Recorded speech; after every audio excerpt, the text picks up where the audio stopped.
कातिल चाहे जितना भी शातिर हो, वारदात से जुड़े हुए सबूत उनसे छूट ही जाते हैं। जी हाँ, मैं बात कर रही हूँ सिद्धू मूसेवाला की हत्या से जुड़े हुए उन 3 सबूतों के बारे में जिसने जांच एजेंसियों के पसीने छुड़ा दिए हैं।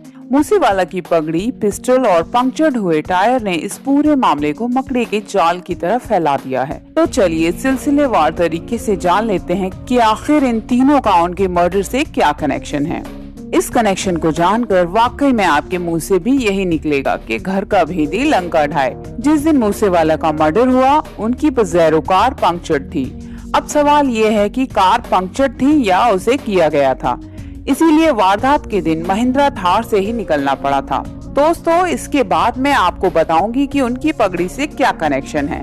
पिस्टल में 9 गोलियां होती हैं, लेकिन मौत वाले दिन मूसेवाला की गन में केवल 2 गोलियां ही थी, जिसकी वजह से दुश्मनों की ऑटोमेटिक गन ने उन्हें भून दिया। अगर उस पिस्टल में 9 गोलियां होती तो हो सकता था कि मूसेवाला 1 या 2 दुश्मनों को मार चुके होते और हो सकता था कि उनकी जान बच गई होती। अब तीसरा सवाल ये है कि उससे पहले आपसे एक सवाल है कि क्या कभी आपने सिद्धू मूसेवाला को बिना पगड़ी के देखा है?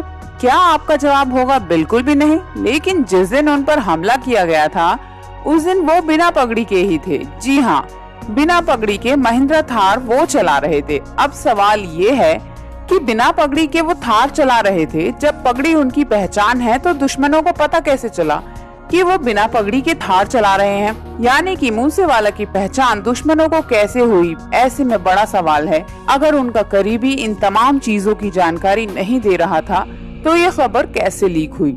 इन सवालों में सबसे बड़ा सवाल ये है कि उनके पास बुलेट प्रूफ गाड़ी होते हुए भी वो गाड़ी लेकर क्यों नहीं गए?